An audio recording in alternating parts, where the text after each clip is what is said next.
Hello, hello, hello. I'm cleaning my glasses. I cannot see what's going on here on the dashboard for StreamYard. Hello, everybody.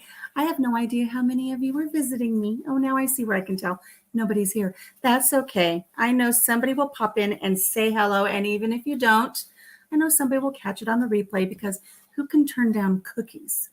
I can't. I've always got to watch making cookies. So I've got my glasses at the ready so I can see what is going on. Meanwhile, my little grandson, I shouldn't say little, my grandson, who will be 18 this year, is graduating from high school, and he's chatting with me on the phone. And he just wrote me and said, "What's the name of your cow?" And I said, "I don't have a cow." He says, "I swear you had a cow," but no cow. So we're chatting back and forth, and now he wants to know my turkeys' names. All of the turkeys are named after friends from the cast of Friends. So we had Chandler and Monica. They were our first two turkeys, and I'll have to fill him in on that. And now we have Ross and Rachel. Hello, Gwen. I was just sharing that my grandson is writing me from California wanting to know the name of all the animals here on the farm, and now he wants to know the name of the turkeys, who are all named after the characters from Friends. So we have Ross and Rachel, and we have Phoebe is a wild turkey who comes by and visits every once in a while. We have Gunther, and who else do we have? Monica and Chandler have since left us by way of a fox.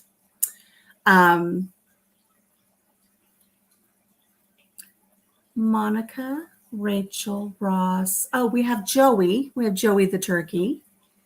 And we have turkeys all over the place. But the funnest one is Phoebe because she just shows up out of the forest. She'll come out of the grove. She'll come up and eat with the other turkeys, but she never goes into the coop. She always takes back off again. And she goes off. And sometimes we think, oh, we haven't seen her in a long time. What's happened to her? And then she'll just show up. She goes off with her little flock and does her own thing. But every once in a while, she'll show back up. And it's so much fun. But anyways, today is Papa Jim's birthday. And I figured, well, I got to gussy myself up a little bit because I plan on taking him to a nice dinner tonight. So I'm all showered and did my hair up. I got new hair. Good morning, Denise. Good afternoon. I don't even know what time of day it is. Hello. We don't have many wild turkeys here, says Gwen.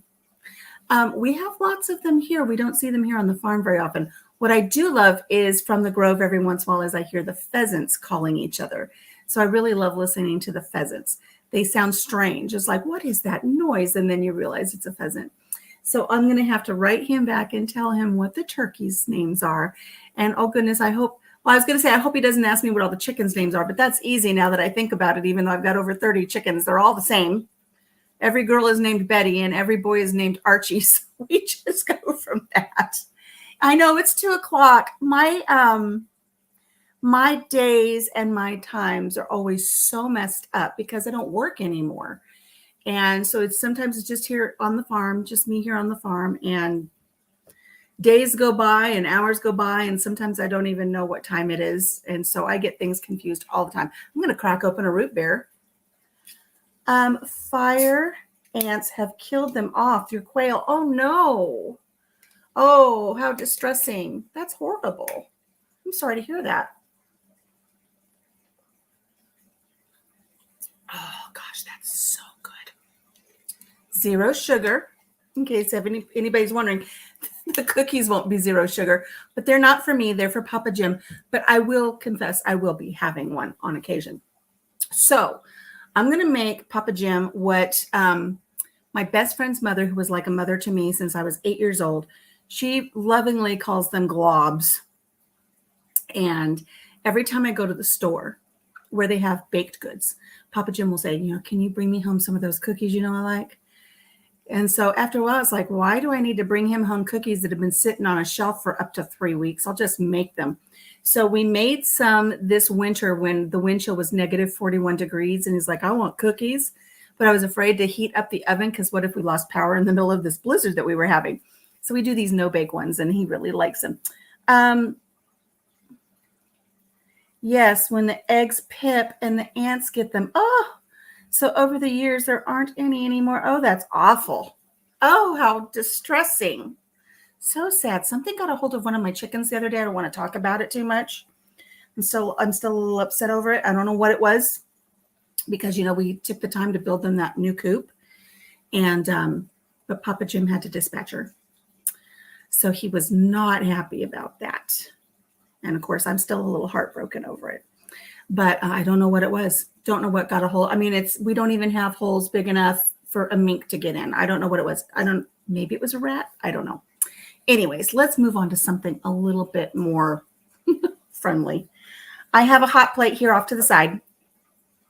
And you guys can't see it. I don't know if I can push this back a little bit. And pardon my reach. Bring this down. It doesn't matter. You still can't really see it, but here it is. I'm going to do these no-bake cookies while we're chatting today and just talking about stuff. I'm going to put it on a medium heat. And I'm going to add 1 stick of butter. Now this, I'll put the recipe in the description box below, but I also, earlier I shared on my Facebook the link to the first video we did to show how to make these cookies. I'm just going to put in a stick of butter. Now, the recipe calls for unsalted butter, but I don't have any unsalted butter. I just have salted butter, so I will cut back a little bit on the salt that I add later to the cookies. And in the video that I did about these cookies, I shared why you use unsalted butter when you bake.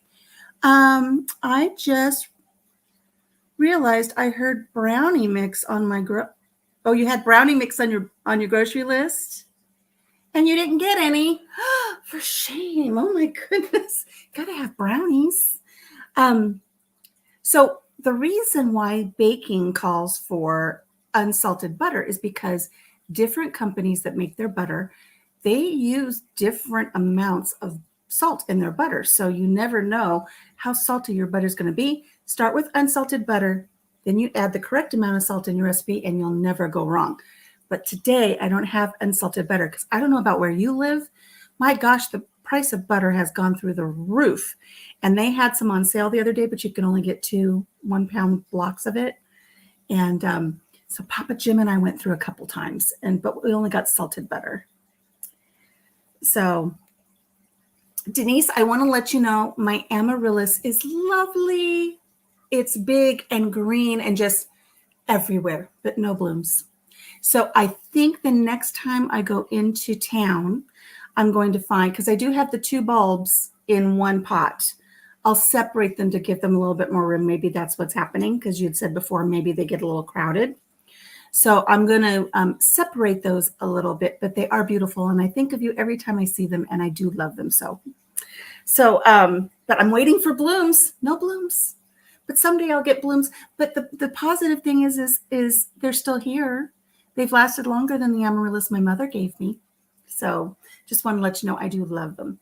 So the butter's melting, and that's 1 stick of butter. And to the 1 stick of butter, we're going to add 2 cups of sugar and a 1/4 cup of cocoa powder, just the plain old cocoa powder. And I realize now that I just kind of threw the cocoa powder in on top of the sugar. And now when I pour it out, I'm afraid it's going to go and go everywhere. I don't know. Let's see if we can get it. There we go. It popped a little bit, just a little bit, but not bad. So we've got that. And then we need a cup of milk. And then this will make a really nice chocolate. No, do I want milk? Do I want milk yet? Yes, I want milk. I want a cup of milk, but I don't have any milk. I have evaporated milk in the pantry. So, which I've got to, no, I can't say anything yet. I was going to share something with you, but it's kind of still on the down low.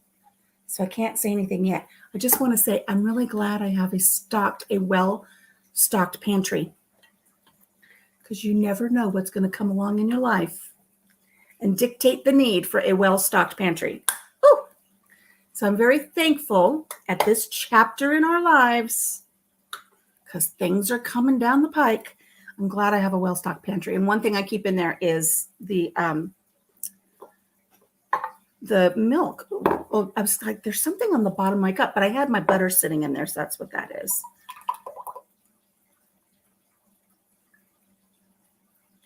There we go. 1 cup of evaporated milk. And so once I get this milk in here, I'm going to stir it. I'm just going to let it sit for a little bit, and we'll stir it and let that come up to a really nice chocolate sauce while I talk to you. So what's going on in the chat? My mother-in-law's blooms here right around Easter. Well, I know Denise has shared some of her lovely blooms from her amaryllis. And just to give you a little backstory on it, let me move this here so I can just stir it while I'm talking to you guys. Let me give you a little backstory. I had shared in one of my lives some time ago that my mother had gifted me an amaryllis, and it was either for Christmas or Mother's Day. I honestly don't remember. But my mother had gifted me an amaryllis, and she gifted it to me when I was in my early 20s, and we were moving all over the country, and we were not stable at all. I mean, we were as stable as we could be for a young couple just popping out babies every other year, And I didn't take care of it. And I honestly don't even know if it ever bloomed. I don't remember. At this stage right now, as I'm speaking to you, I don't remember. All I know is I don't have it. And I was sharing in one of my lives how much I regretted not taking care of the amaryllis that my mother gave me and how it saddened me. Well, one day, Denise contacted me through Messenger, and she said, "Are you going to be home? I've got something to bring by, and I've got to do it soon because it's alive." And I told Papa Jim, I said, "We need to make sure we're home, tomorrow because Denise is bringing something that's alive." He said, "Oh, Lord, I don't think we can take on any more animals." I said, "I don't think it's an animal. I don't think Denise would bring an animal." I didn't know what it was. I had no clue what it was. I really want to try canning milk. That would be interesting. Denise, yours blooms at Easter time. Mine didn't bloom, but it's doing better than it has the whole time I've had it. It really, really, truly is. Anyway, so Denise shows up here at the farm, and she hands me a package, and in it are 2 bulbs for the amaryllis. And it just touched my heart so much because she was listening to my story, and she really took it to heart. And she has tons of beautiful amaryllis in her window. She's just got a beautiful display of them. And so she brought me 2 amaryllis. And I think, Denise, that was like 2 years ago, I think. Maybe even, well, no, it must be 2 years ago. I know it wasn't this last year because I've had them longer than that. I think. No, maybe it was last year. Because they're on top of my salad bar, and my salad bar's been here for a full year. Anyways, doesn't matter. I water them. They get plenty of sunshine. I talk to them. I love them, but no blooms yet. They went through a stage where they were like really struggling, and I was worried I was going to lose them. But they really perked up beautifully, and they're getting new shoots and everything, but no blooms yet. So when I mentioned that the other day, Denise said, "Well, maybe you need to, they get root bound. And so, take that into consideration." So I have. And so I'm going to find 2 beautiful pots to put them in, and I'll keep those on top of my salad bar because they get beautiful light through that window. It's the window that's shining on me right now. Well, the sun is shining through the window.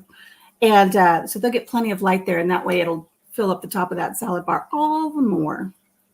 So with our 4 ingredients for our cookies, we're just going to continually stir them so that they don't scorch, because you don't want scorched chocolate, milk, and sugar. That would be awful. And we're just going to stir it until it comes to a boil. And it will create this lovely chocolate sauce for our cookies that Papa Jim loves. Now, Papa Jim doesn't know this, and I doubt that he's watching from work. But I am going to take him to dinner tonight to a new restaurant that's in the town to the south of us. I'm getting conflicting reports. Not that the food's not good. I hear that the food's good. But when I go to their Facebook page, they have pictures of food. When I go to the website, it says grand opening May 31. So I don't even really truly know if it's open. But I do have a friend who's gone there. So I don't want to use the word assume. My dad always said, never assume. It makes an ass out of you and me. So I don't want to assume it's open. So I tried calling today. And Denise can contest to this. I don't know how it is over where Gwen lives. But I'm in a dead zone for my phone. Sometimes I get a signal. Sometimes I don't. Most time I don't. And especially if I sit over in the corner where I crochet in the living room, I get very bad service there. I mean, I can just barely turn my head. If I had the phone sitting on my chest while I'm talking to somebody and I barely turn my head, I'll lose the signal. It's that sensitive. Well, I made the mistake of calling this restaurant from that location this morning. And I heard them answer and I started asking a question and then they hung up. So either they hung up or, because they couldn't hear me, or I lost the signal. I don't know which. So I tried calling them again. And it rang and rang and rang. And then it said that their mailbox wasn't set up. So it must be a cell phone number. But I want to know if they're really, truly open because I don't want to drive all the way there and plan on this big dinner for my husband and then find out that they're not even open. All right. So my chocolate sauce now has started to boil. And we want to boil it for exactly a minute. So can one of you ladies be my timer and let me know when a minute has gone by because I can't really see. I think it says 2:17 on the clock. So we'll stir until 2:18. Hello, Alfonso. Hello from, I can't read. Hope you're having a blessed day. I can't read where you're from because I wiped my glasses off.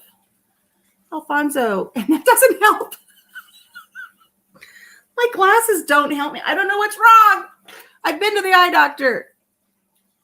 From Colorado. Hello, Alfonso from Colorado. I'm sorry I couldn't read that.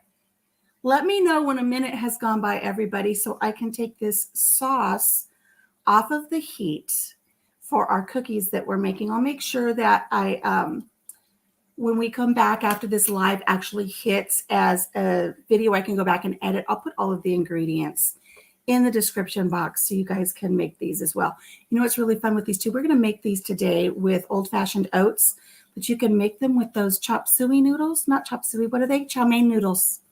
You can make chow mein noodles with them. Potato chips, crushed up potato chips would be good.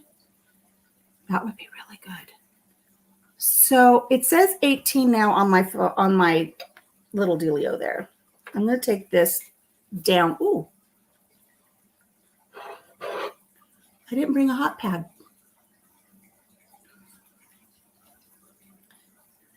While this is cooling, I'm going to set it back on I turned my hot plate off, but it's still warm. I don't know how long it's going to take.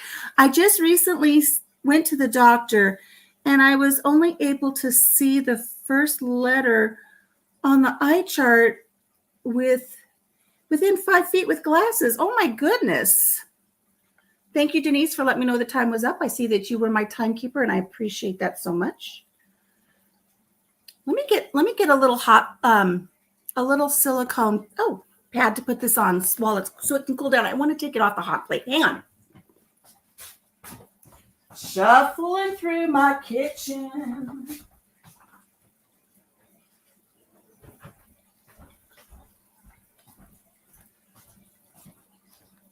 All right, there we go. Let's take this off of here. Ooh, that little bit that I didn't stir it, even though I turned the hot plate off, you could tell it was getting a little warm. Okay, to our chocolate sauce that we've been making. Gwen says, our son brought that recipe home from school when he was maybe in the 2nd grade. We made them, but the kids weren't impressed. I don't know what it is about these cookies, but my husband absolutely loves them. He will ask for these more than anything. Even like chocolate chip Toll House cookies, he'd rather have these. The difference is if I make chocolate chip batter to make chocolate chip cookies, he'd rather eat the batter than eat the cookies. So I might as well just go with these. Now to these, we're going to add 1 cup of peanut butter. Now I am distressed, guys. I've got to tell you, I'm a little upset because when I was getting all of my things together here today to make these cookies, I cannot find my favorite measuring implement. And it's my Pampered Chef one where you can use it for dry or wet ingredients and you put the stuff in and you push it out. Can't find it. I have no idea where it is. So we need a cup of peanut butter. And I was going to scoop it out, but this is all I've got with me.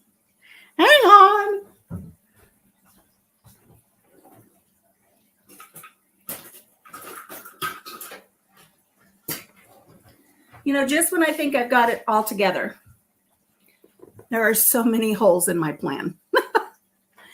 Make chocolate chip oatmeal coconut. Oh, yum. I need a girlfriend to help me pass the vision test by whispering the letters for me. For the eye test, don't say you do that for your driving test. Please tell me you don't do that for your driving test. I'm going to take what I think is going to be approximately, more or less, a cup of peanut butter out of this jar, and we're just going to plop it into our chocolate sauce. Ooh, goodness. One more for good measure, just for fun. And we're going to stir this around while the peanut butter melts. Oh my gosh, it smells good already. I love chocolate and peanut butter. It is my favorite combination. Like for ice cream or candy bars, all the things that I, as a recently diagnosed diabetic, do not need to have in my life. To that, we're going to add a tablespoon of vanilla. So I've got my homemade vanilla here. I am still using the vanilla that I made with the vanilla beans that my husband bought for me. And I have the beans in more vodka. They're making more vanilla, so I'll be adding to that as well once I'm able to decant that. I'm not even going to measure it. We want about a tablespoon. Bloop, there we go. I'd say that's about as close to a tablespoon as I need to worry about. If there's a little bit more, it's okay. And I'm just going to stir the peanut butter and the vanilla while I get caught up with what my friends are chatting about. Making me, you need something sweet? I know. I am such a sweet person. Not that I'm sweet personality-wise, but I mean, I love sweets. I love sweets. They're my go-to, which is probably why I ended up being a diabetic, right? Oh, well. Oh, well. We went, let me see what else I've missed here. I'm legally blind. I want to get my driver's license, but there is no way that I can pass.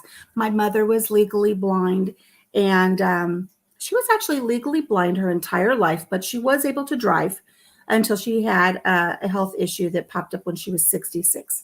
And then she wasn't able to drive after that anymore. So I can empathize. I'm still able to drive even like there's days I can't seem to see real well. And I really do think it has to do with my sugars or the amount of sleep I've had, or who knows what it is. But sometimes I just get thrown off and I see double, or I just don't feel like I need to be behind the wheel. Some days I'm perfectly fine. But I'll drive as long as I can without causing any harm to myself or others. But we're just going to mix this until the peanut butter melts, and then we'll move on to our next step. But I wanted to share with you, I brought a cup with me here. I brought 2 cups with me because I haven't even made the videos yet. I have so much footage to edit for some of our travels lately. I still don't even have, I don't have 5% of the videos put out for our trip to Tennessee. When we went to Tennessee, I think we downloaded like 1,200 different pictures and videos from that trip. And I just have not been able to pull myself together to get those videos edited. It is the craziest thing. Well, we came home from that trip, and our little Harley, our little dog that we had had for 10 years, he started showing signs of dementia. And so we were really focused on him when we came back from our trip. And then he crossed over the Rainbow Bridge in January. And in fact, since my hair and makeup's done today, I did a little video this morning, and I'll have to edit that and put that out. But I wanted to share with everybody the sweet little urn that we bought for his ashes. It is the sweetest thing. It's the only pet we've ever had, ever, in our 40 years together that we've had cremated and brought home. And we bought him the most beautiful, sweet little urn. And so I'm going to make a video. I did the footage this morning of that little urn. So I'll share that with you. It's just so sweet. But, I got so concentrated, so caught up on taking care of him. And then he passed away, and it just broke my heart. And I just haven't really been able to pull myself out of that little bit of a funk that I've been in.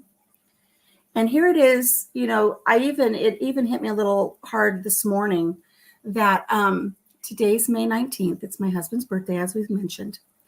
And last year on his birthday, our yellow lab crossed over the Rainbow Bridge. She was 15. And so she passed away on his birthday. And then 3 years before that, our dog Julie, on my husband's birthday, he let her out, and I had taken her collar off, the one that has a boundary activator on it so she doesn't leave the farm. I had taken it off the night before to give her neck a rest because it does have little nodes that make contact with the skin. And so every once in a while we take it off. And he didn't know I had taken it off. He didn't realize it. And he let her out the next morning. We're outside. We're having a barbecue for his picnic. We're having a picnic for his birthday. And one of our daughter-in-laws said, "Where's Julie? Where's Jules?" And we're like, "Well, I don't know. Where is she?" She and Honey had gone off on a runabout, which they would do from time to time. And they'd run for miles. And Honey came home and Julie did not. And we don't know what happened to her. She never came home. So twice on hubby's birthday, we've lost a fur baby. So it's a little dicey. To our chocolate sauce, look at that. Ooh, so yummy. Oh my gosh, chocolate peanut butter sauce. I had 3 cups of old-fashioned oats, which we have purchased in bulk that are in our pantry because, like I said, about 3 or 4 years ago, we started really focusing on really making sure we had a well-stocked pantry.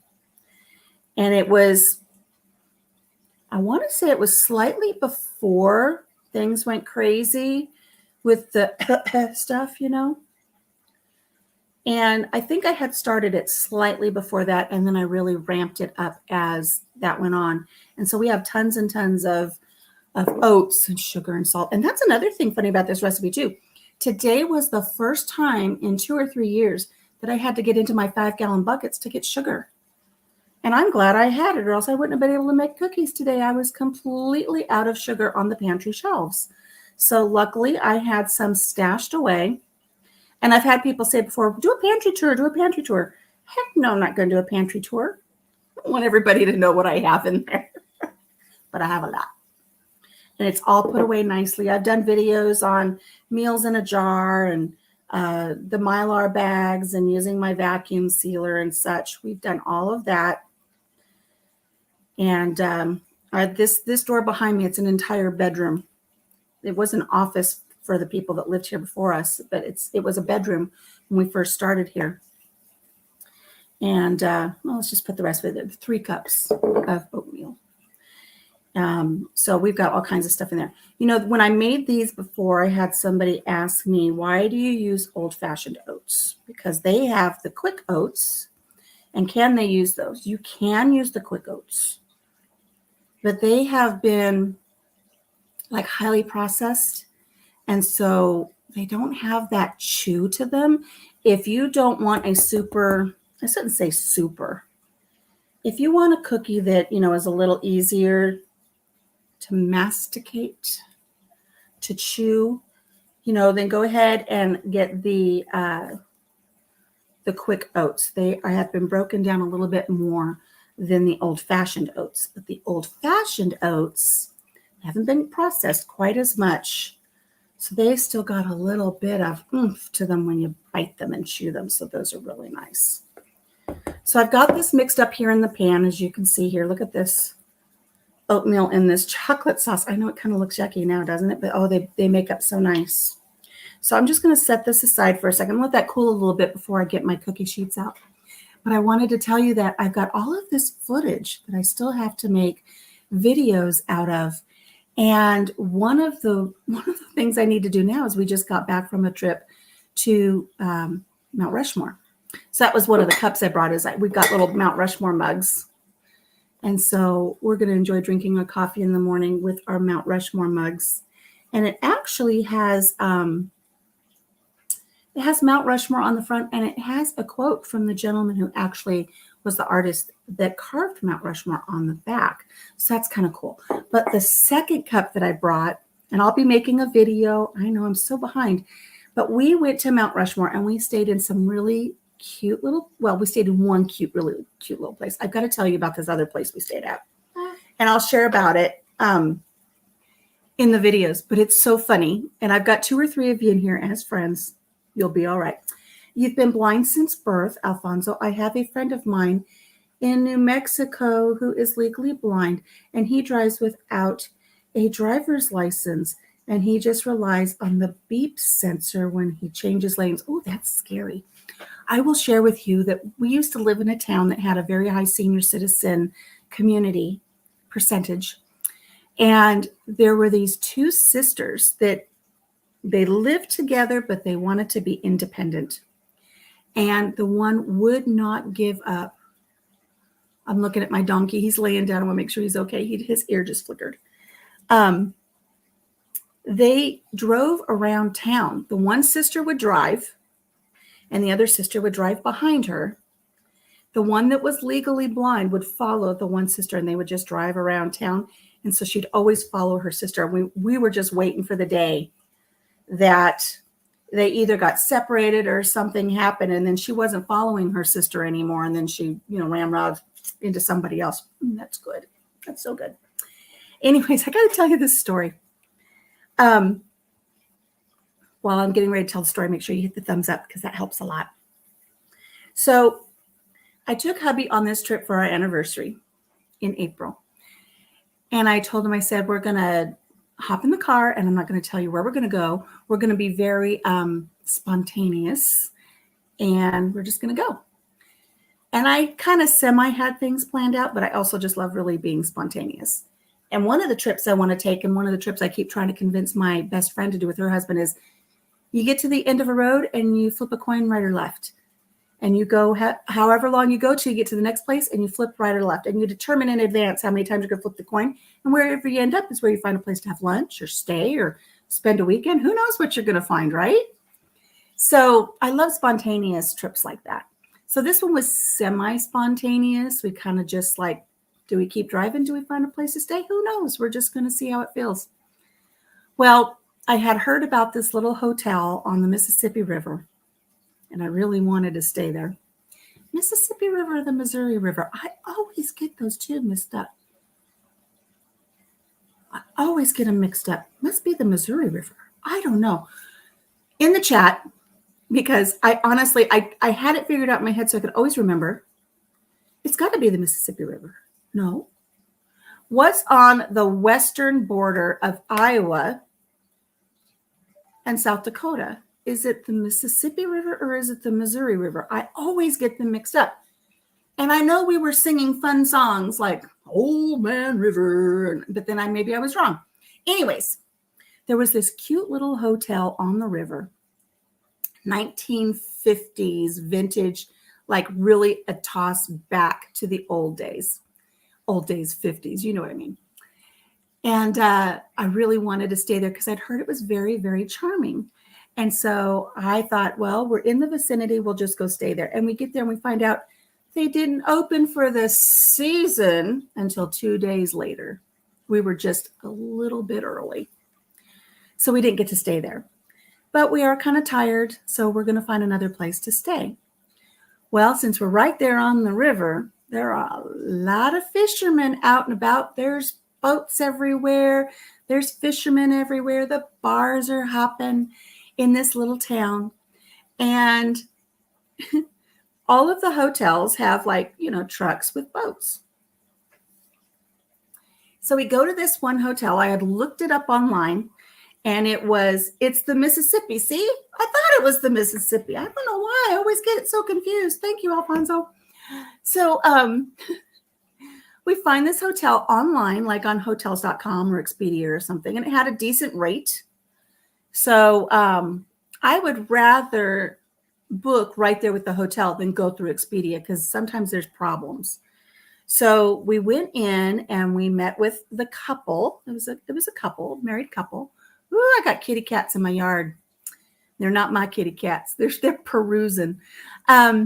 Luckily, my kitty cat's in the shop because we don't need kittens right now.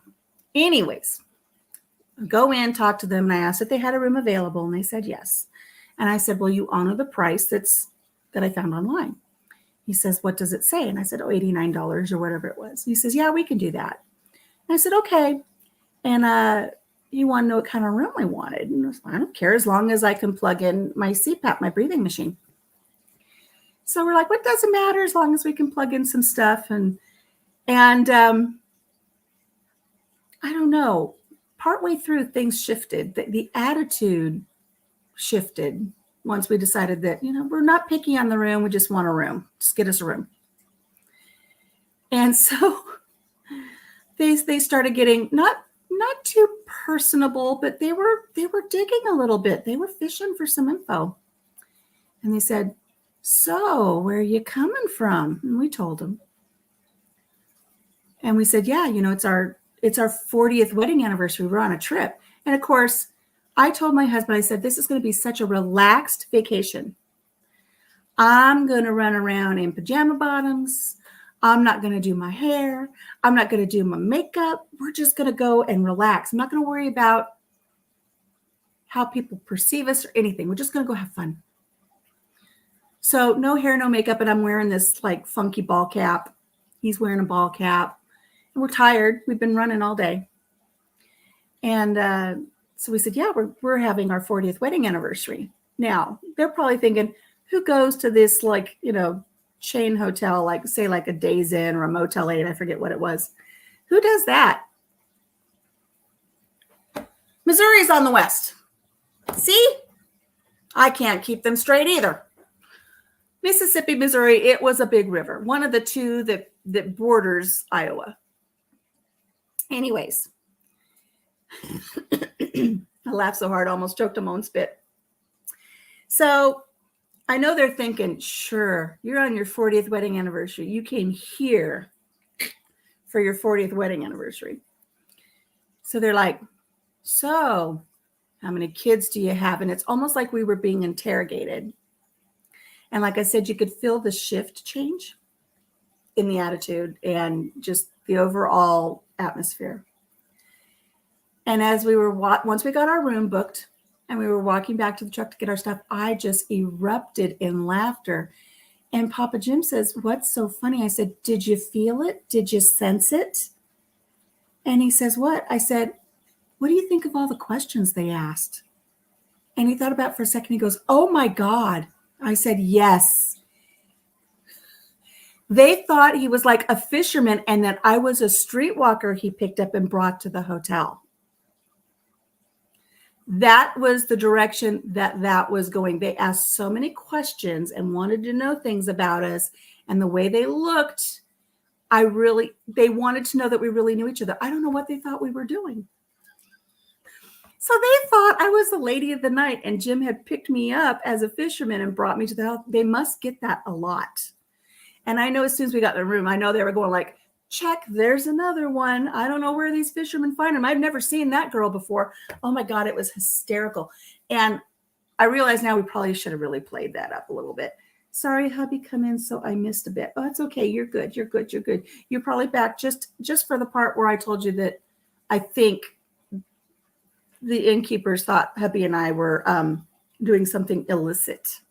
And really, he even joked about it a little bit because we were laughing about it in the room. He says, I should jump up and down on the bed and make all kinds of noises. Please don't. Normally I'm down for stuff like that just to make fun. But I mean, there was a little bit of a cultural barrier and I don't want to be kicked out in the middle of the night. So we just let it go. I thanked them in the morning. I told them we had a lovely stay, but they still kind of looked at me sideways a little bit. I'm sure they're praying for me now.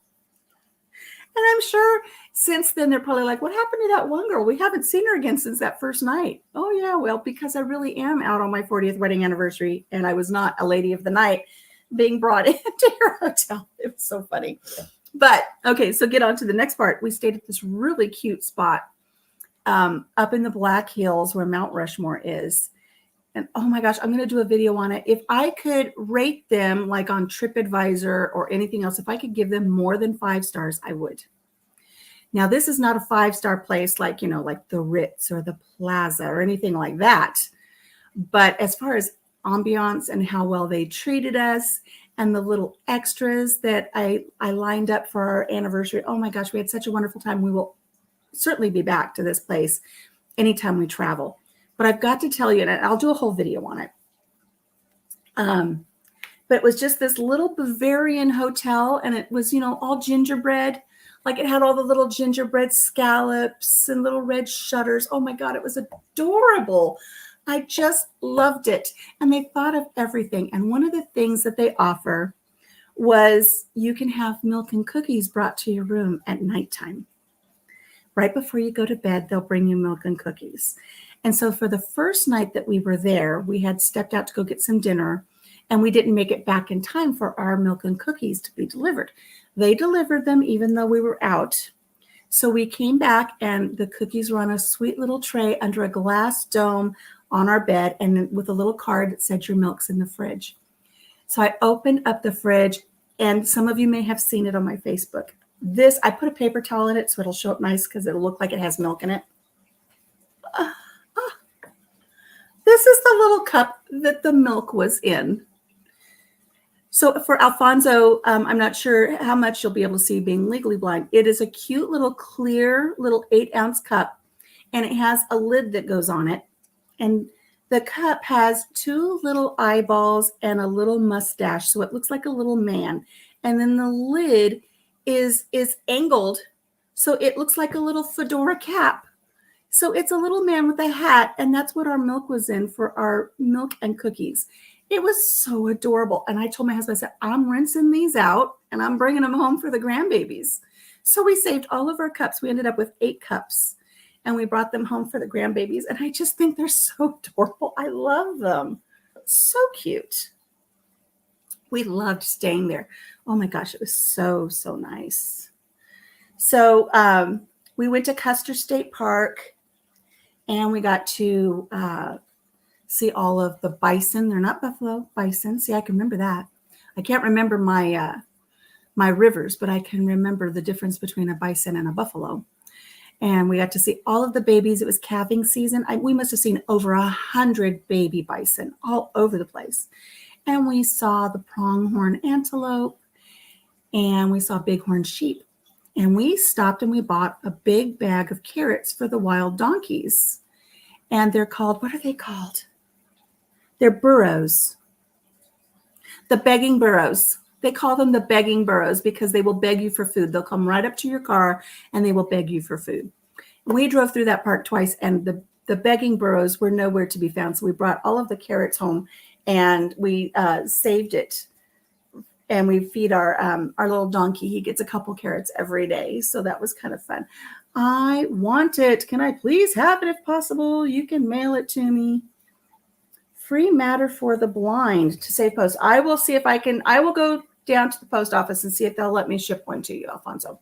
You private message me and get me an address. I'll see if I can send you a little cup.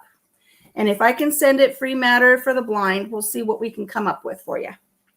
So all of our cookie mix now has all been incorporated. And what's really nice is I only used the one pan. I didn't have to use a bunch of bowls, only the pan. Let me grab my cookie sheet. And we'll get these onto the cookie sheet. Oh, I have to tell you, when we went to Mount Rushmore,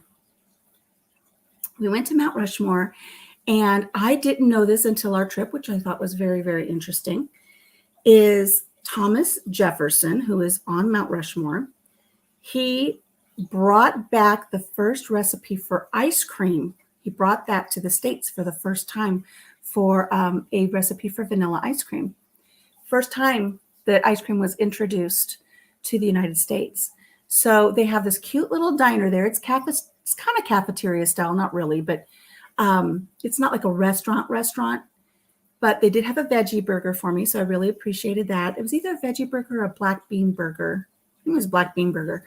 Anyways, we had lunch, and we actually sat in a window where like Mount Rushmore was right in front of us while we dined. It was really awesome. And then we got ice cream, and we were able to eat ice cream in front of our president, the likeness of our president that brought ice cream to the United States. I thought that was so cool.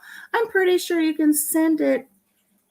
I always send and receive of my letters and packages free matter for the blind. Well, I'll see what I can come up with, Alfonso. So let's see. Let me grab my cookie sheet and some parchment paper.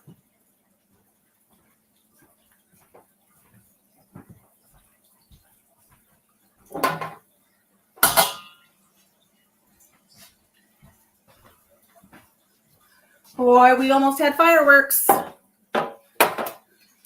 We almost had fireworks during our live because I was carrying the cookie sheet and I hit my pendant light. If I would have broken the light bulb, we would have had an issue. Would have had a problem.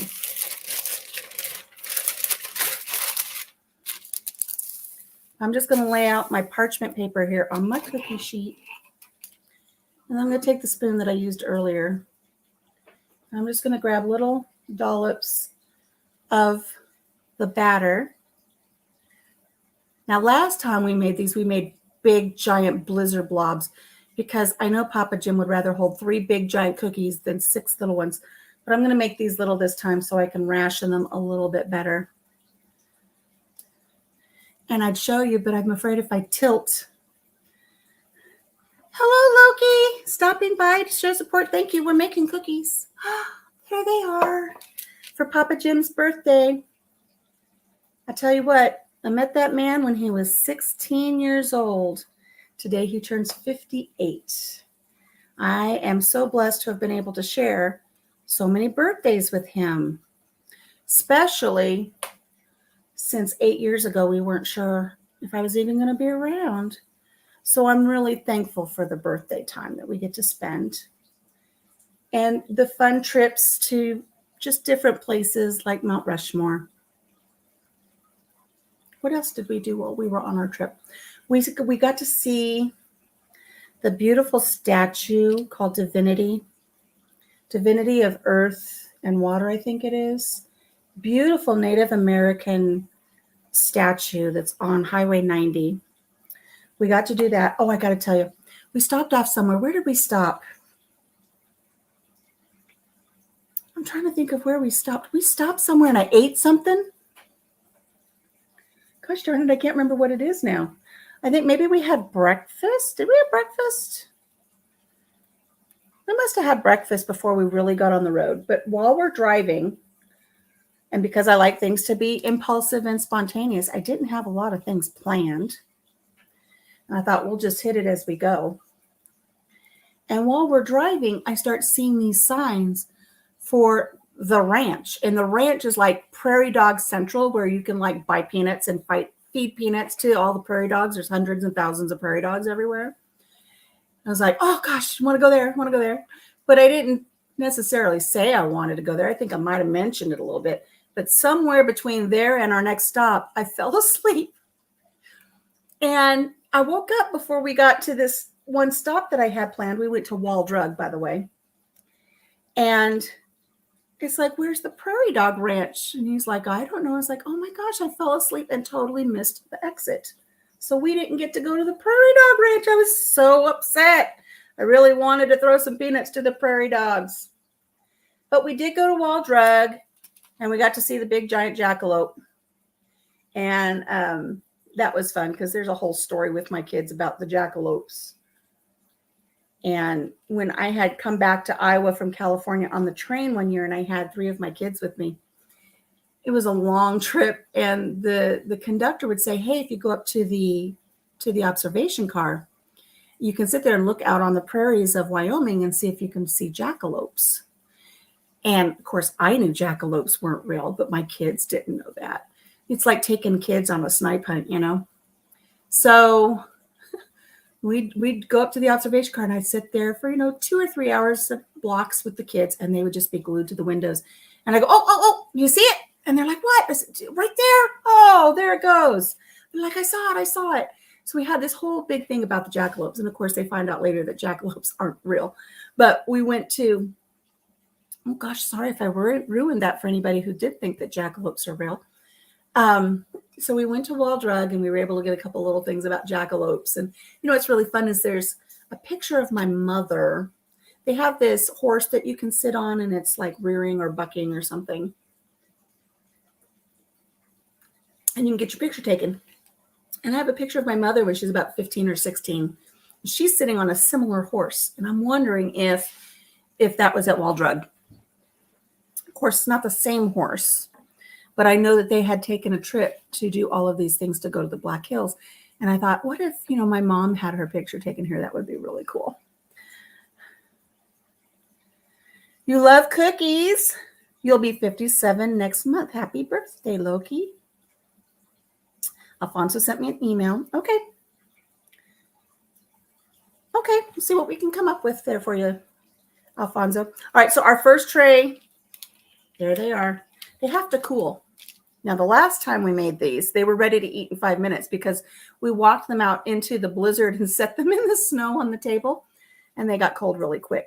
These, you either have to just let them sit for a half an hour, or you can pop them in the fridge or the freezer and just let them naturally harden up and chill up, and you can do that. I'm going to set these real quick in the freezer on top of all of my turkey eggs. I just cracked my turkey eggs yesterday into ice cube trays, so I can have those set aside for baking. And just so that you know, in case you ever come across turkey eggs, 2 turkey eggs are the equivalent. No, 1 turkey egg. See how I get things mixed up? 1 turkey egg is the equivalent of 2 chicken eggs for your baking. So let me set these aside and I'll get another cookie sheet.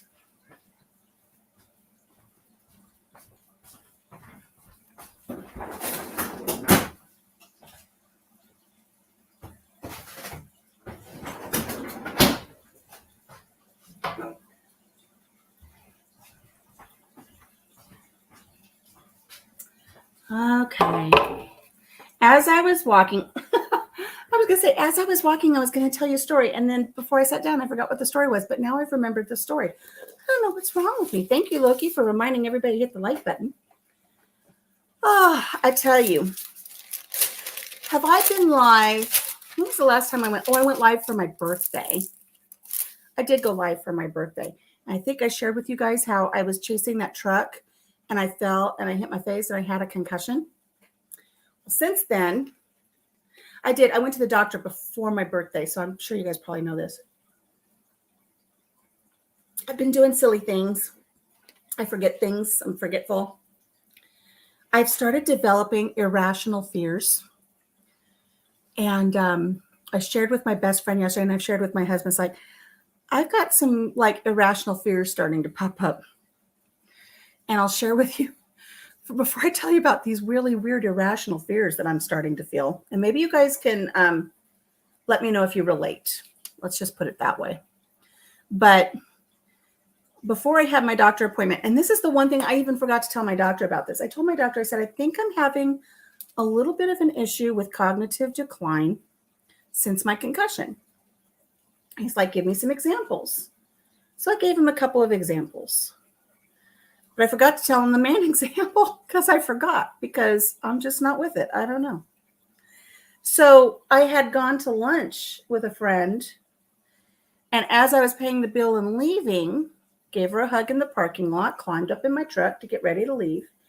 And as I'm getting ready to leave and I'm climbing up in the truck, I got a bottle of pills in my hand, what I think are pills. And I couldn't see them right away because I'm still actively climbing up into the truck, which is, quite a chore for me. And I'm thinking, what am I doing with somebody's pills in my hand? What the heck? Where'd I get these pills? I got situated in my seat and I looked down and they're not pills. I mean, it felt like the perfect shape of a little prescription bottle. They're not pills.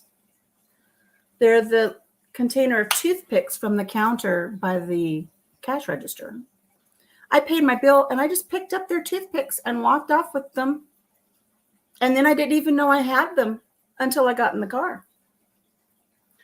And it's like, that's so strange. That's so weird. I mean, it's not like I was involved in conversation. It's not like I was distracted. I just swiped them and I don't know why. We had a prairie dog town in Lubbock. It was really neat to watch them. I'm so disappointed I didn't get to. You don't even know how disappointed I was. And then we had to rush back home after our vacation, so we didn't get to stop on the way back. It was so sad. Anyways, and there's also Robert's Prairie Dog Town in the Black Hills National Park. We didn't get to go there either. But so I didn't even tell my doctor, I'm just randomly swiping stuff and doing random weird things. So he's telling me, keep an eye on it. Write down things that you do that are unusual for you, which if any of you know me, or if you're getting to know me, just about everything I do is unusual, but this is out of the norm for me to steal something like that. Of course, I took it right back in and I apologized. I'm sure they were all sitting around going, why'd that lady just steal our toothpicks? I don't know. But so just in the last, I'm going to say in the last week, I've had this irrational fear sweep over me. And I've discussed this with my girlfriend, my best friend. She says, oh, I have stuff like that too, so don't worry about it. But still, I'm a little strange, worried about it. I've lived on this farm now. This is going to be our 10th year. And we've had donkeys and horses and pigs and everything. We've had all kinds of stuff here.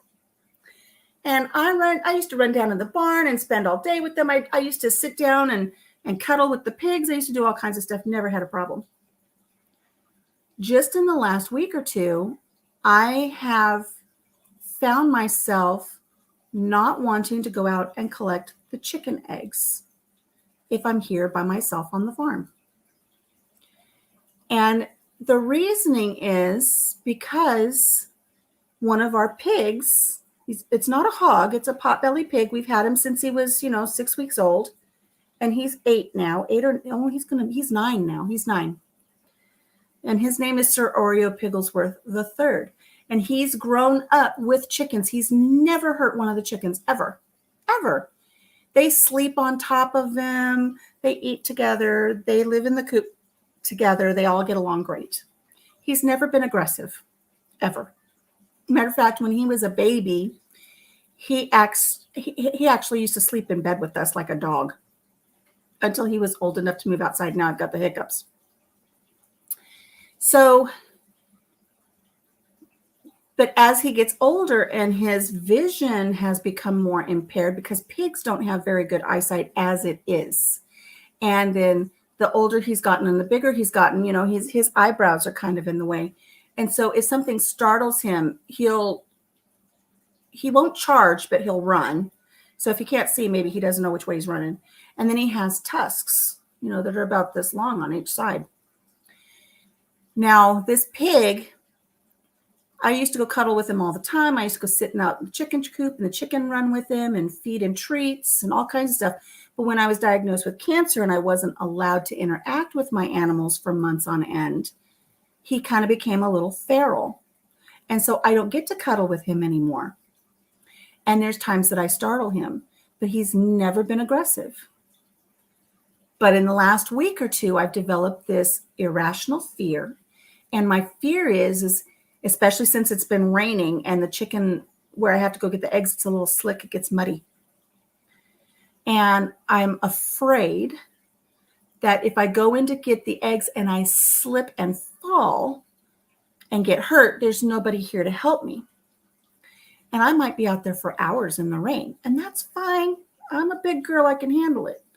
But I'm also, what if I can't get to the door to get out of the coop and now I'm in there with a pig? And what if I can't defend myself if he does decide to come after me, which he's never done? It's irrational, I know. So that grew from just the worry about slipping and falling to what if I slip and fall and hit my head again and I'm rendered unconscious? And then what if the pig starts to eat me alive?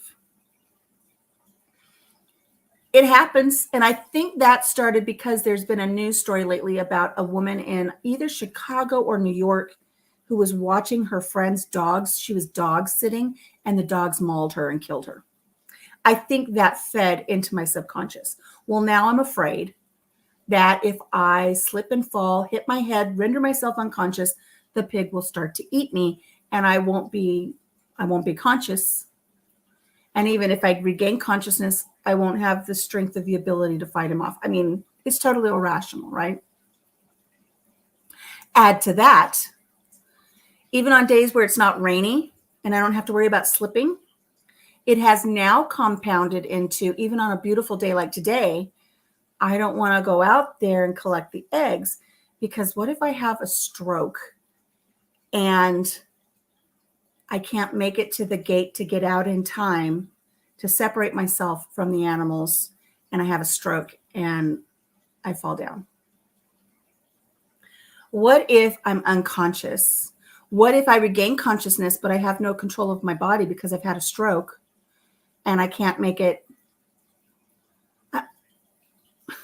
I know it's irrational, but now instead of collecting the eggs mid-morning, early afternoon, I wait till Jim comes home and then I go collect the eggs because he knows if I'm out there more than 5 minutes, he needs to come check on me to make sure the pig isn't eating me alive. It is the most irrational thing I think irrational line of thinking I think I've ever had. And it's a little bit concerning to me. So without anybody feeling like I'm calling you out on irrational thoughts, do any of you, do you experience irrational thoughts like that? Like what are the chances? But you know what? I'd be that 1%. I'd be that 1% that would be on the news about, farm wife home alone gets eaten alive by pig.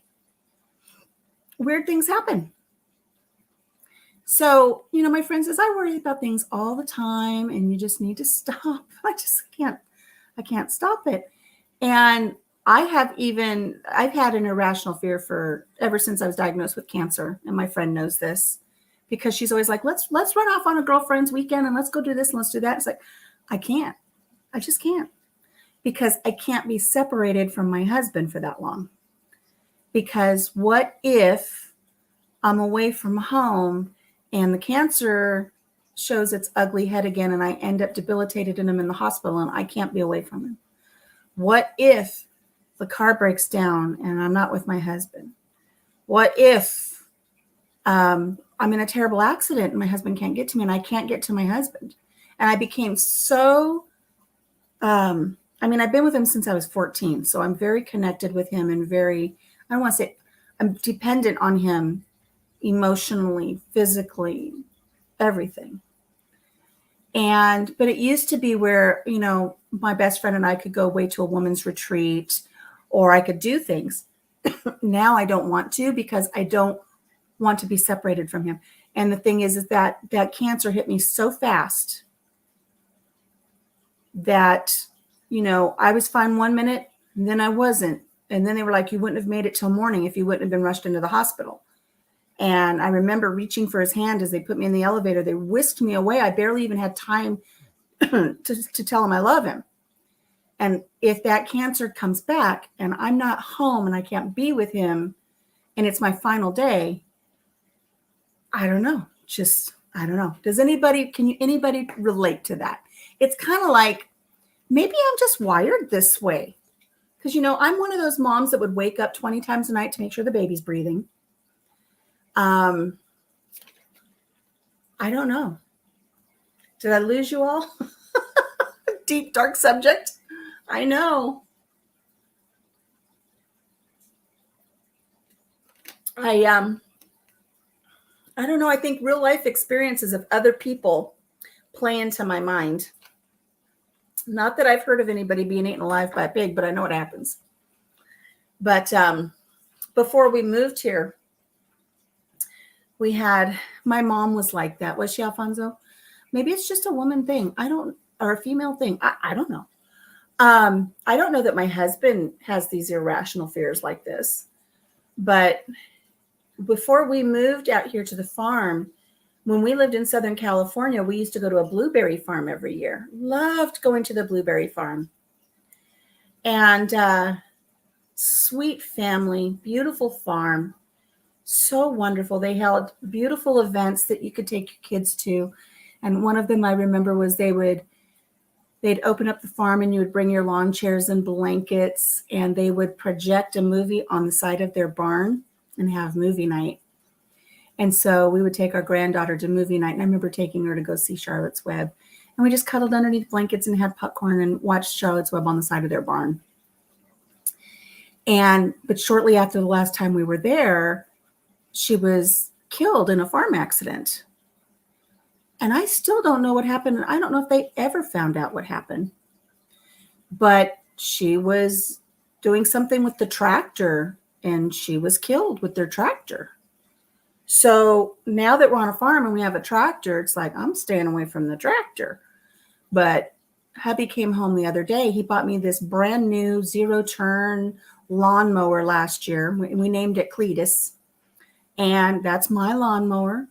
And I love my lawnmower and I love my John Deere therapy. That's my John Deere therapy. Every week I go out and mow that lawn. And it's, my kids got me a really neat little headset that I can listen to the radio, and it's nice. I just kind of leave all my troubles behind and I go and I just mow the lawn. And that's my therapy. It's my me time. And I knew to stay out of the ditches. I never mow the ditches. They're too steep. But the little riding lawnmower we had before was much narrower than this new one. And I would always be able to mow along the edge of the ditches just fine. And then I got this new one. And I didn't push the limits, but I kind of knew where I could go with this new one. And hubby came home one day. He says, here's the line on the farm. You do not mow past this. And it's a place that I always mowed past. We've got trees along the edge of the property, and I would mow around the trees, but they're like on the edge of the ditch. He's like, you don't do those. I'll do those. Why? Well, somebody at work. It's one of their customers. He came home from work and his wife was in the ditch and the lawnmower was on top of her. She'd been crushed to death while she was mowing the lawn. She fell into the ditch and the lawnmower crushed her. Don't mow there. Now I'm afraid to mow. I'm just afraid to mow. It's put that fear in me that I'm here on this farm by myself. There are days that I don't see any cars that go by. Denise knows what I'm talking about. We're both very, very rural. And what if something happens to me and nobody can see me? So now I wait until hubby's home. Now I do it on the weekends. I mow, so at least somebody's here. It's so strange. My mom was very controlling. She wouldn't let me go out with friends or nothing like that. Oh, that fear really gripped her in that manner, didn't it? I'm sorry to hear that. My rooster has become aggressive, like out to kill me. I'm so ready for him to be gone. I worry about that too. Because if you guys remember last year, we hatched out a bunch of babies. And I got quite a good rooster count out of those babies that we hatched in the incubator here in the kitchen. Got a lot of babies. And I got like 4 or 5 roosters now. Thankfully, none of them have become aggressive because I don't know what I'm going to do if they do. Because for those of you that know me, you know that we don't process any of the animals here on the farm. They live their natural lives here. Nothing is processed. I do not consume animal products. I'll have milk and cheese, but if something had to physically be processed, they give their life is taken, I don't eat it. So the chickens aren't consumed, the turkeys aren't consumed. Nothing here's consumed. But what do I do if I get an aggressive chicken? What do I do if I get an aggressive rooster? I'm going to have to somehow either separate him. And even the thought of rehoming him is hard for me because I know somebody else will not blink and think twice about just processing them if they become aggressive. And I didn't raise them from little babies to be sent off to their death. So I have to figure out what I'm going to do. But I don't want to think about it now because right now they're not aggressive. I don't have to worry about it right now. They've been behaving themselves. So, they're so pretty though. I've got some really beautiful, beautiful roosters out of that last batch. Some of them, they're just beautiful. And they're all happy to see me when I go out. And my guineas are making noises and they're doing their job, keeping me on alert when there's something strange going on here on the farm. But the farm really needs a lot of work right now, and I'm too afraid to go out doing it by myself. But I don't want to become a hermit. I don't want these irrational fears to get the better of me. So I will be keeping track of everything, and I'll report back to my doctor. So if you see me in a few months during a live and I'm drooling out one side of my face and I'm heavily medicated, that might have been his solution. I don't know. Let's taste our globs. I've got my second cookie sheet of globs here cooling, but I have enough to do at least maybe 2 more cookie sheets. But meanwhile, I am going to taste it because it's cooled down enough. Oh, My gosh, that's so good. That is so good. There's something about chocolate and peanut butter. And I love that they're no bake. I didn't have to heat the oven up today. The weather here is beautiful, but still, who wants to turn the oven on when you don't need it? Good stuff. And put that back in the pot because it's just me eating it anyways. So let's see. What else is going on? I'm taking Papa to dinner tonight, and hopefully that'll be nice. Oh, I know.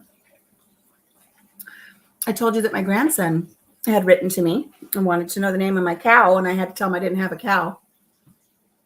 But I am going to be leaving on a jet plane here shortly, and I get to fly to California and attend my grandson's high school graduation. So my granddaughter, she's a couple years older than him. She graduated a couple of years ago, and I didn't get to attend.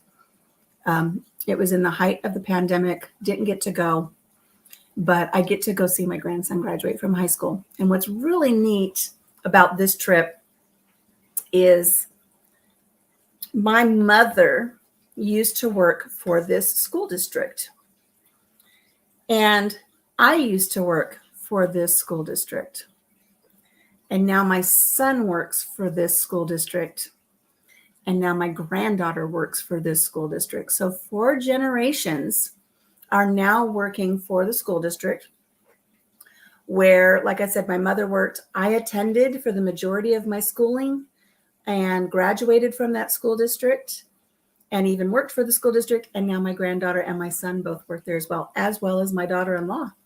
So it's really neat that there's 4 generations there in that same school district. And I get to go out and attend his graduation and not only see my grandson and his parents, my son and daughter-in-law, but then I also get to spend a few days with my other son, daughter-in-law, and another granddaughter.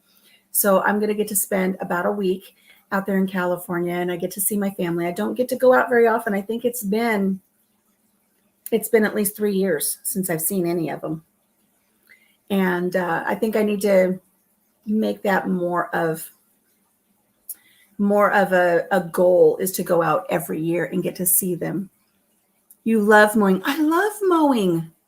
I love mowing. And I'll tell you, Gwen, this was one thing that was really difficult for me is here on this farm, I have a certain pattern. You probably do too.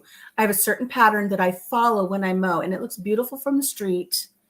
It looks beautiful from the second story window because I have this pattern that I do every week. Well, when I was diagnosed with cancer and that resulted in an emergency surgery and I wasn't allowed to mow for weeks on end, my youngest son took over mowing. And of course, he's working and he's busy. He's got things to do. He doesn't take the time to slowly mow. It's not therapy for him. For him, it's something he's got to get done and get back on the road. I'm not saying I didn't appreciate it. I appreciated his help during that time. But he'd come and he'd put that mower in high gears and zip, zip, zip, zip, zip, back and forth, and he'd mow it and he'd be back on the road. And it didn't have that pretty pattern to it. And I was so discouraged. I couldn't wait to get mowing again. So now I go out there and I do my pretty pattern and I love it. But I just hate that now I've got this fear associated with it. I had something snatching chickens through the wire. He was never aggressive until then. I read that they become aggressive and after an attack, and he's taking his job seriously. Lawnmower or tractor. You had something snatching chickens through the wire. Oh, your rooster was never aggressive until you started losing chickens. I gotcha.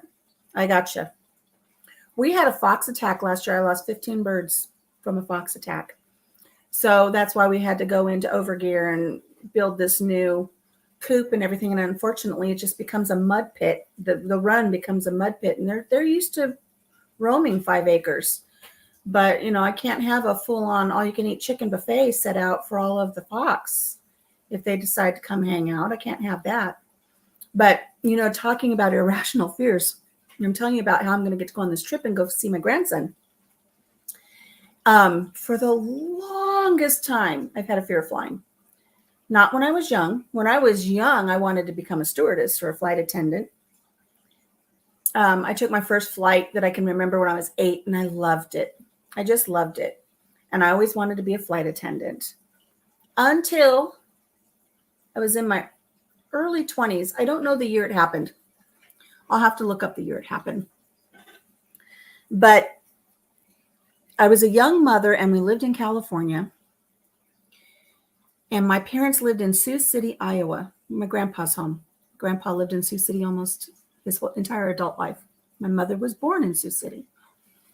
So I start seeing these news reports one day come through about this terrible plane crash in Sioux City, Iowa. And some of you will probably remember this plane crash because just of the news footage. But it shows, the news footage shows this plane that comes in for a landing. They knew they had trouble with their landing gear. They had lost pieces of the plane on approach. And you can see the video footage of this plane coming in, and it lands, but then one of the wings catches, and it just tumbles into a cartwheel of flames and disintegrates. And I saw that. And then I couldn't reach my mother. And here I'd been hearing about how big pieces of the landing gear had fallen out into neighborhoods as it made its approach. And my parents lived in the approach path of the Sioux City International Airport. And I couldn't reach them. So I thought, what if, here's all these fears. Oh my gosh, what if something happened and I can't reach my parents? And it did something to me, because then, even though they were fine, and a lot of people perished on that flight, people were walking out of cornfields. They were like thrown into fields. Is this the grandson that was involved in the cooking and baking stuff? No, but I'll tell you about that in a second. Thank you for reminding me, because I do have an update on that. Different grandson. After that happened, every time my mother would come to visit and she would fly into Ontario International Airport, this is before 9/11, so you could actually go to the gate and watch the planes land and everything. Every single time a plane would make its approach, I would wait for it to just cartwheel into a ball of flames, and I knew that I would lose my mother. And of course, that plane would land and it would be fine, but it wouldn't be my mother's plane. So I'd have to make it through the next plane landing, and it wouldn't be my mother's plane. Third, fourth, fifth plane would finally be my mother's plane.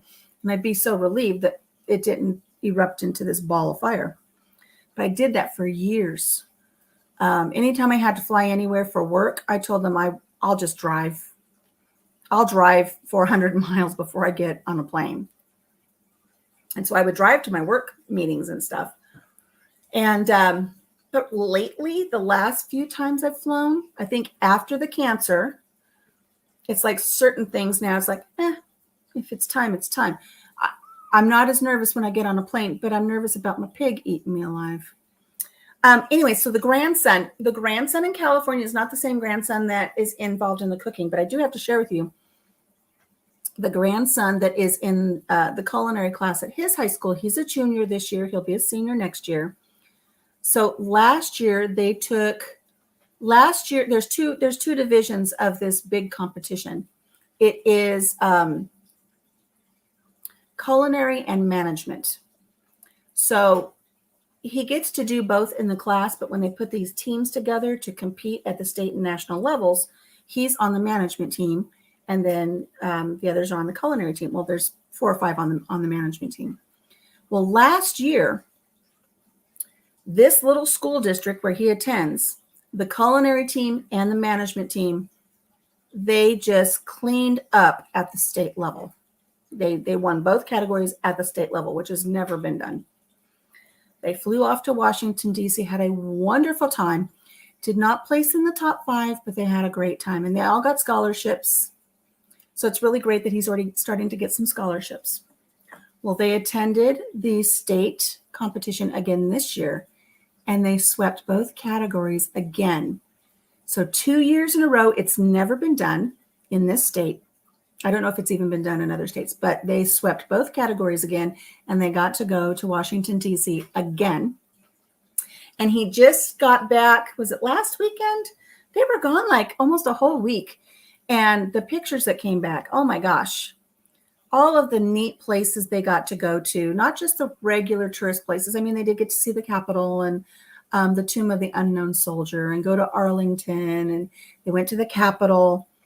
Last year, they met one of our senators. I don't know who they met this year, but they get cooked for by 5-star chefs will invite them up into their restaurants, and they will cook for these kids. And he had caviar and all kinds of stuff that he would never get here in this little town in Iowa. And they got to go to the fish market and watch the fishmongers, throw the fish around back and forth. And we had a wonderful time. I'm so happy that he got to have that experience. So the sad thing is I guess there's like term limits. So they can't go next year, even if they were the best thing since sliced bread. They won't get to go next year. They have to make room for other teams to be allowed to go. But the grandson who's graduating, he was on the decathlon team, the academic decathlon team. And I hear they did quite well. I don't have the results, but I hear he did really well on that and really enjoyed his time on the decathlon team. So that's really neat. But I haven't seen this grandson, I don't know, 3-4 years. So it'll be really nice to get to see him and spend a little time with them and go to his high school graduation. So it's really neat because he'll be graduating. I didn't get to graduate at the same venue that he'll be graduating at, but my second son did. My second son graduated at the same venue. So it's a really neat thing. Out in the middle of nowhere with no one around except cows and wildlife. It was so much fun. Oh, I got to back up one. I'm sorry. I mowed pastures for a family friend, rancher, for a solid year, nearly every day from daylight till dark, on a huge cab tractor with a 20-foot batwing mower behind it. Talk about fun. Oh, that would be fun. I see those out every once in a while. And I see the ones that come by and do the ditches, and they have the big extended mowers, and some of them have the big fat belly mowers, and those are always neat. Oh my gosh, Gwen, do you know what happened to me the first mow of this season? It wrecked me for the day. Wrecked me for the day. When we first moved out here to this farm, and we have 5 acres. My brother said, "Oh, just wait until you have a mishap with your first bunny nest." I was like, psh. I look. I mow slow. I look. If I see a toad, I go around it, make sure that he hasn't hopped where I can get him. If there's a bunny nest, I avoid it. And sure enough, I got my first bunny last week. And I didn't even know what happened. I wasn't anywhere near a nest. They're out of their nest now. And I didn't see it. I didn't know it was there. I didn't even know it had happened until I made my next pass. And then I saw what remained of it. Oh, I was just gutted. I was so upset because I avoid it to the best that I can. And to have gone 9 years here on this farm and never have a mishap and then have that happen, I was just absolutely gutted. I was depressed for the whole day. Like, I'm on my mower, Papa Jim's on his mower. He comes by me and he looks at me, he's like, "What's wrong?" He's like, I was so terribly upset. And then to make it worse, the dogs are out with us. And no matter how much I yelled at the dogs wouldn't stay away from it. And they didn't just get it, they rolled in it. And so I told Papa Jim, I said, "Both your dogs get a bath before they come in the house, because God only knows what they're covered in." But it was just so distressing. And then later on in the mow, I had another one run off in front of me. And I was like, at least he ran where I could see him and I know where not to go, because I knew where he was hiding then. And I know it's all part of farm life. But boy, I sure do hate those moments. I hate those moments so much. They're so distressing to me. So I will be taking my trip to go see my grandson and visit my family. And I'm very, very excited about that. And what's really neat, I'll share this too, because I think it's so neat too. I first planned this trip in February. I was discussing something with my son, and he said something about, they've got this new house and they have a guest room. I'm welcome anytime. And I just got a wild hair up my nose, like at 2 a.m, and I started looking up flights. And sure enough, I found a flight for the most amazing price. Amazing. So I wrote to him and I said, can I do this? Would you be okay with me coming out? And he said, absolutely. Discussed it with Papa Jim, and Papa Jim said, go ahead and buy the ticket. And it was my goal to sell enough of my crochet patterns for my little egg gathering aprons that I made the patterns for. I had just started selling them on the 13th of February. And I thought, if I can make enough before my flight to at least pay for the flight, I'll be very, very happy, because it gives me a sense of accomplishment that I did this myself. And I think within 3 weeks, I had met that goal. I paid for that ticket. And I'm not bragging, because, by the time the powers that be all take their cut of that sale, and then I'm going to have to pay taxes on it, it's really not that much. But I'm happy to say that, I paid for my plane ticket. I keep doing this because there's usually a chair here, and I rest my hand on the chair and it's not there. It's just floating in the air. So, God, what was I saying? Oh, I've made more than enough to take care of that plane ticket and then some. So I'm really thrilled about that. I've reached several little milestones with that little pattern. And I've had somebody say something to me about, money. And it's like, the money's nice. I mean, I'm not going to lie. It's nice to get, a little cha-ching here and there. But what I really love is when people leave feedback on the pattern, and then they share pictures of the apron that they've made from the pattern. I love that. It's almost like a little bit of legacy living on. So I think that's a lot of fun. Well, anyways, I'm running out of things to talk about. I want to thank you guys so much for joining me. I'm so happy that Papa Jim's going to have some really fun, pretty, globby cookies to have for his birthday after we come back from dinner tonight. And I'm going to get working on some of those videos that I need to get posted. I need to get some of them uploaded. But I appreciate you guys being here with me. Make sure you hit the thumb on the way out. And when this video hits it where it's like a regular video and not live, make sure you come back and tell me what your favorite cookie is and all kinds of fun stuff. And I sure do appreciate it. You have a blessed day too, Alfonso. I appreciate it. And we'll be in touch. All right, friends, thank you so much. Have a blessed day, and we'll talk to you next time. Thank you for spending time with me. Bye-bye.